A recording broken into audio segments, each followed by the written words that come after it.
l'histoire de notre pays, ainsi que les événements récents m'amènent à partager avec vous une préoccupation profonde. J'ai l'impression que pour des raisons difficiles à expliquer, nous avons un problème avec notre capacité d'indignation collective, notre aptitude à nous lever ensemble en tant que citoyens d'une même nation pour dire non à l'inacceptable. Lorsque, entre la fin des années 1950 et celle des années 1960, furent massacrées, pour des raisons politiques, les populations de l'ancienne Sanaga maritime, d'une Cam et de l'Ouest, le reste des Camerounais s'est tu, ne se sentant pas concernés.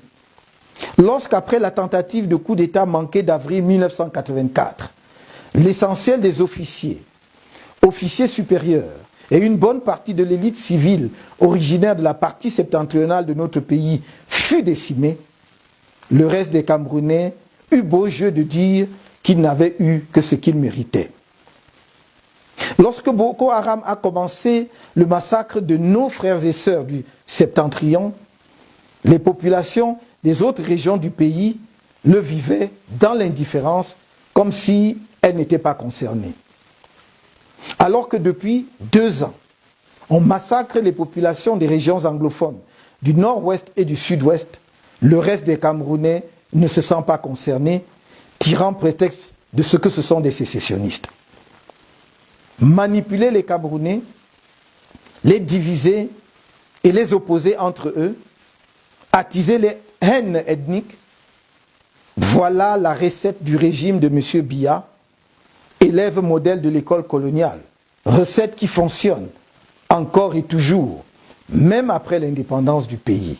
Nous apprenons avec application à nous détester entre nous et à cultiver l'indifférence vis-à-vis du voisin, nos compatriotes, voire nos frères et sœurs de sang. Si nous persistons dans cette attitude antinationale, la question sera à qui le tour demain? Cette indifférence est quelquefois justifiée par le refus de certains de se mêler de la politique. Mais ceci n'est qu'une piètre excuse, car voici que les préparatifs d'un événement sportif, la CAN, a révélé la profondeur abyssale de l'échec du leadership camerounais et dévoilé un pays mis en coupe réglée par un gang mafieux aux ramifications internationales. Il ne s'agit pas de politique, mais de l'humiliation et de la ruine nationale.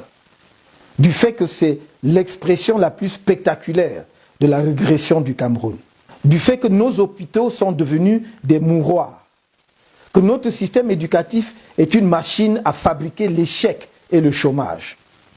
Que notre pays est devenu une gigantesque braderie de nos ressources et des entreprises publiques et parapubliques. Que nos soi-disant villes sont d'insoutenables espaces de chaos et de ruines. Selon certaines estimations, ce sont environ 1000 milliards de francs CFA qui sont engouffrés dans cette opération foireuse. Et chacun de nous et de nos enfants devront contribuer au remboursement des dettes énormes contractées à cette occasion par un pouvoir irresponsable. Or, si l'humiliation nationale que constitue le retrait de cette canne à notre pays a mis en colère la plupart de nos compatriotes, elle n'a provoqué aucune indignation collective.